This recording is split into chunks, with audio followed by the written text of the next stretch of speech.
This video is sponsored by Raycon.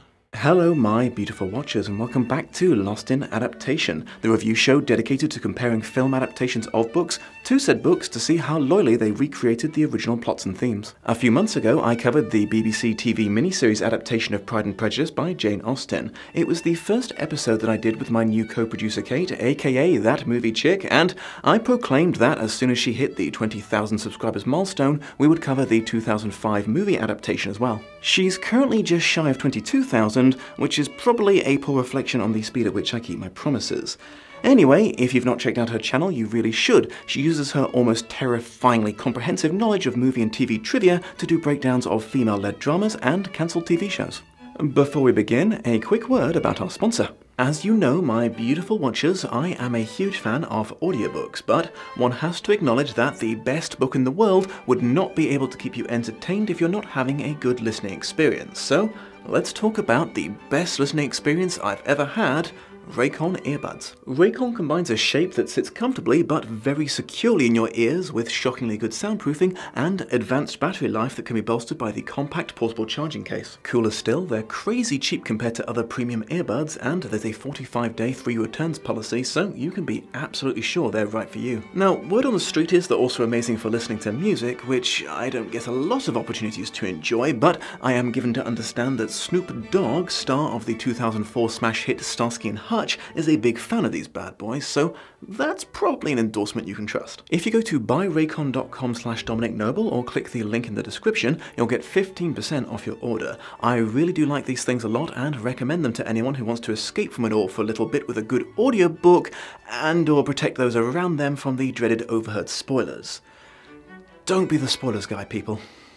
Right, Miss Austen hasn't been up to much since the last time I talked about her many achievements, so for a full bio you can avail yourself of my preceding video. The short version is she, like all the best things in this world, was British. She's also considered an extraordinarily influential writer, ahead of her time, frustratingly mistreated in her profession because of her gender, and incredibly good at writing the most incredible burns disguised as polite conversation. Pride and Prejudice, the second of 6 best-selling books of hers, was published in 1813. It was reasonably well received at the time, and even better when it was republished about 50 years after the author's death. It's a very satisfying book to read, though, as Charlotte Bronte famously critiqued, using such wonderfully colourful words, somewhat hyper-focused on the squeaky clean limited worldview of the upper-class characters. The adaptation we're having a gander at today took the form of a 2005 film directed by Joe Wright, another Englishman with a reasonable, if not world-shattering amount of credits to his name. Judging it just as a film, my first observation is it's bloody gorgeous. Lots of lovely landscape shots, and I enjoyed the warm colour tone you sadly don't see as much in films at the moment. A young Keira Knightley starred in the lead role of Elizabeth Bennet, with Matthew McFadden in the role of Mr. Darcy, her unexpected soulmate. I was also pleasantly surprised to see President Snow himself, Donald Sutherland, in the role of Mr. Bennet. I also can't overstate the glee I felt upon discovering that the legendary Dame Judy Deuteronomy was playing Lady Catherine. What's up, girl? Amusingly, according to Knightley, she and Wright actually made a pretty terrible first impression on each other, but against all expectations became quite fond of each other over time until they were very close, a development eerily similar to the relationship between Elizabeth and Darcy. I don't know if I'm the only one who felt this, but something about the way that Wright directed his actors to speak their lines really brought a stage performance to my mind as opposed to a film. I guess it could have been the consistently fast delivery and hyper-enunciation, perhaps? Her brother will be dining out. Dining out? Can I take the carriage? Where? Let me see that. It is too far to walk, Mamma. It's unaccountable of him dining out, indeed. Mamma, the carriage for Jane. Let's face it, Wright had a hard task ahead of him with this adaptation. World popular books are always dangerous grounds to tread because their fan bases tend to have pretty intense opinions about what should or should not be included. To make matters worse, he wasn't familiar with the book until he got the job, and he had the immensely book-accurate 1995 miniseries to contend with, which he apparently intentionally avoided watching to avoid being influenced by it. Let's see how well he did. The Bennet family, consisting of Mr. B, Mrs. B, and their 5 daughters, Jane, Elizabeth, Mary, Catherine, and Lydia, are all excited and whatnot to hear that a local manor is being rented by a wealthy young man named Mr. Bingley, because as a single man in possession of a good fortune, they assume it is universally acknowledged that he must be in want of a wife, and you never know, he might pick one of them. They meet at a ball, and he and Jane do appear to hit it off rather well, though the mood is brought down somewhat by his very rich but very, very grumpy friend Mr. Darcy, who manages to offend everyone involved. Jane is encouraged to visit Bingley by her somewhat overbearing mother, but gets caught in some heavy rain and falls ill, forcing her to stay at his gaff for a bit. Lizzie hikes there to take care of her, and gets into a mean girls confrontation with Bingley's sister, and a sass off with Darcy. You'll be pleased to hear that the line about him checking out their butts while they walk around is included. It's just not Mr. Darcy without those weird moments where you're not quite sure if he's being grumpy or horny. Lieutenant Wickham of the British militia turning up and filling Elizabeth's head with foul lies about Darcy being shit to him in their past. Bad Wickham. Bah!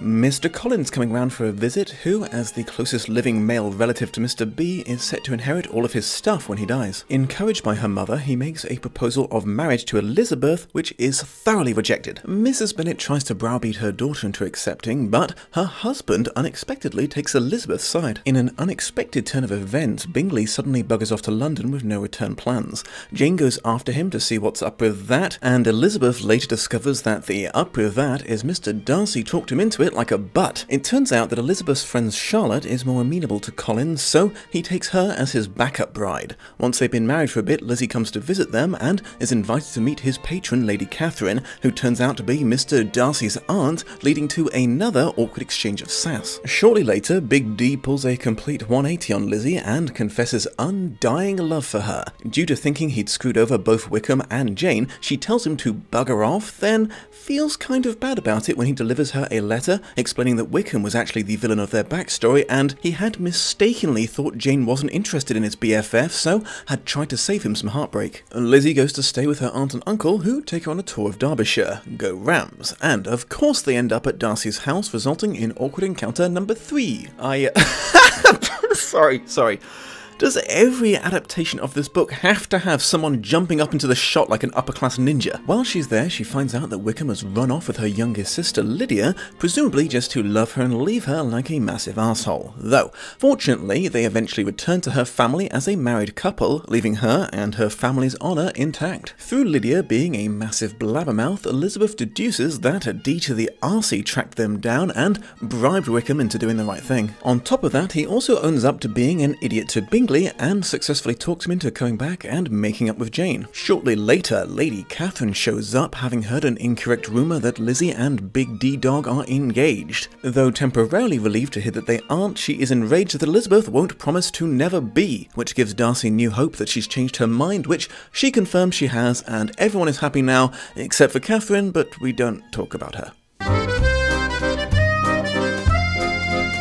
The time period seems to have been fiddled with a tad, taking it from the original 1813 to 1790. Writers cited multiple reasons for this. The first is he believed that post-French Revolution England, with its very nervous guillotine-eyeing aristocrats, would make an interesting backdrop for the film, as it adds a level of depth to Darcy and Bingley. The second is he really didn't like the Empire silhouette, a style of clothing that was popular in the Regency era. That's right, he changed the setting of the story because, girl, that dress isn't doing you any favours. Interestingly, Wright seems to have taken Bronte's feedback to heart, and his solution to the excessively clean, narrow world setting was not only to change the time period, but also tone down the Bennet family's wealth to the point where they're clearly not starving, but they don't appear to even be bottom-tier aristocrats or even landowners. They live in a much smaller house located in a rural village, which they travel into themselves to conduct their business. Wright called it the Muddy Hem version of the story. Though off-book, I can't pretend my modern sensibilities hated this change. I made mention in my other review that it was mildly off-putting that landed gentry such as the Bennets, with their medium-sized estate and live-in servant, were constantly referred to as the poor family, with little standing in the book. In the 21st century, I dare say the struggles of the lower part of the 1% hold less appeal to the average watcher. Word is, the first draft of the script, written by Deborah Modick, was a lot more in keeping with the original novel. However, when Wright joined the project, there was a serious push to make the film more accessible to new audiences,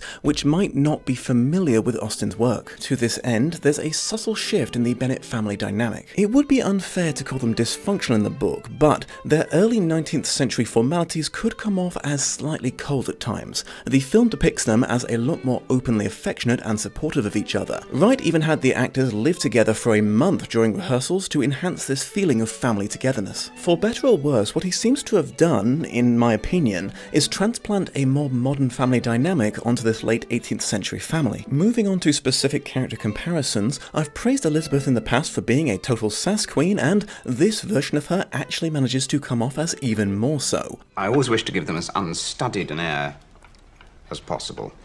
Oh, believe me, no one would suspect your manners to be rehearsed.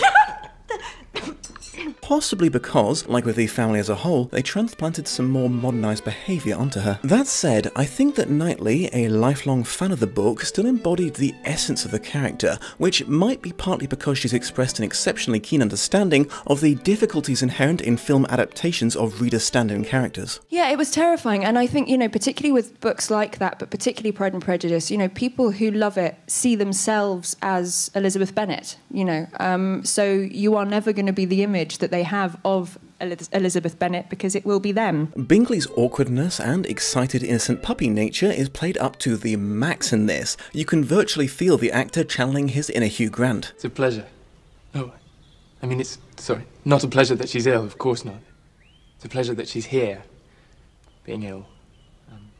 Darcy, while still accurately gloomy and snarky, is perhaps a bit more noticeably sympathetic earlier on. His first marriage proposal, an awkward, blustering, arrogant affair in the book, seems way more earnest in this version, making Lizzie's harsh response seem a little uncalled for. It's not all good news for him though. A side effect of making the Bennets less cold or wannabe pompous is his reasoning for thinking that Jane wasn't really interested in his boy Bingley now seems a little shaky.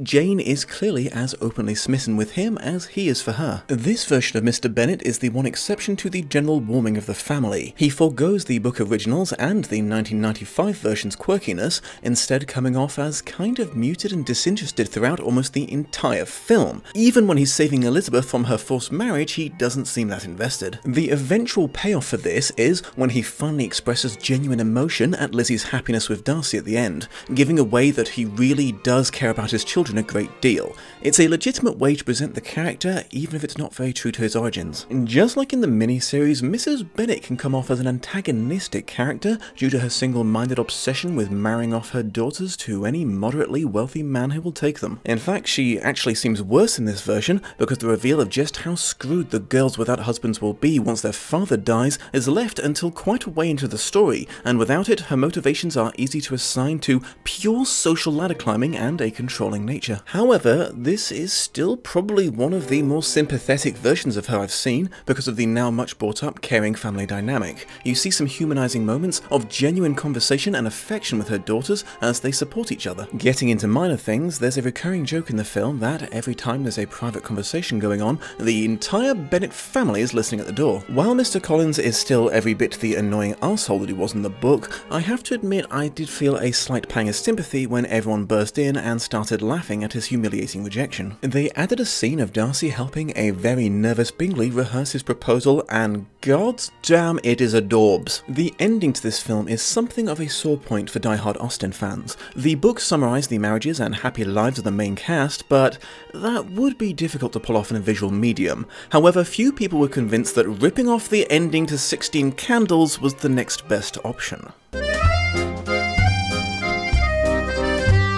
Despite the radically reduced runtime available to a film, it's hard to pin down anything in particular here. Very minor characters like Mr. and Mrs. Hunt, Mr. and Mrs. Phillips, and Lady Anne Maria Lucas make no appearance, but I can't claim that they were crazy essential to the story. A lot of the plot condensing took the form of shaving off a good deal of every scene, so the main plot remains in a skeletal but recognizable form. A good example is Wickham's absconsion from the military with Lydia. It's so condensed it seems almost like it was resolved as soon as it started, and you don't get the same sense of deep despair that fell over the family in the book due to the scene just not having time to breathe. The exception to this general rule was the romance between Elizabeth and Darcy, which was intentionally focused on over any other theme or subplot of the book, leaving it relatively unscathed. In keeping with his desire to appeal to a wider audience, Wright cut a lot of classic lines from the book as he felt the language would sound too unnatural and stilted.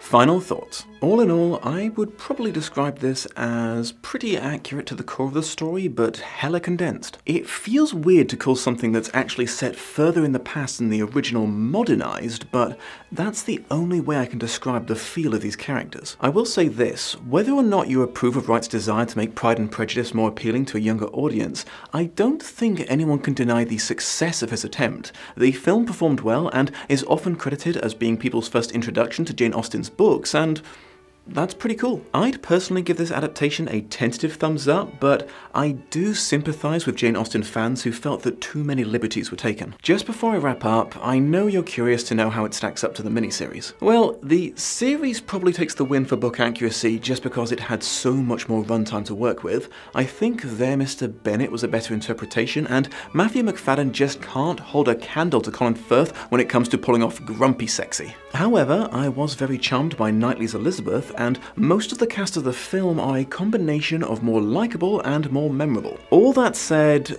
the film does not have a wet-shirted Darcy scene, so it's an automatic loss for them. Sorry. Thank you for joining me, my beautiful watchers. If I could leave you with the usual reminder that YouTube is, by its nature, a rather unforgiving place for any channel that doesn't get a lot of audience engagement in the form of likes and comments, so if you happen to have a few of those spare, do throw them my way. If you're new here, perhaps consider subscribing and ringing that bell to be kept informed of future content. If you'd like to see some exclusive content, get early access, see your name in the credits, join my Discord server, or watch the episode of Lost in Adaptation that was taken off YouTube for copyright reasons, then becoming a patron may be the thing for you. Please take care of yourselves out there in these troubled times, and I will hopefully see you soon. Nedgel boy, play that sexy Darcy song again and give it some pizzazz. A man of greatest fortune, with sass beyond compare. He can see your ass just fine, no need to leave his chair. Mr. Darcy, you will lead us through the darkness, without prejudice or pride. Mr. Darcy, your sexy shirts defy all dryness. The universe acknowledges your truth, Darcy. Much love and appreciation to my patrons of honour, Shelby Hote, Satel Spurtloff, and Kat Harker. Shout out to Ilnej for performing this awesome tune, check out his channel for more parody and original songs, and a huge thank you to this video's co-producer, Kate Robinson. She does some really amazing work on her channel that I think you would really enjoy, so be sure to check that out too.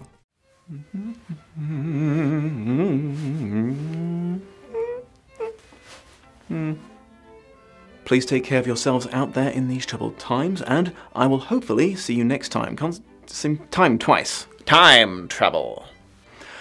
Just before I get out of my hair, my face hair, I just want to look absolutely gorgeous without having my sight impeded. Is that too much to ask?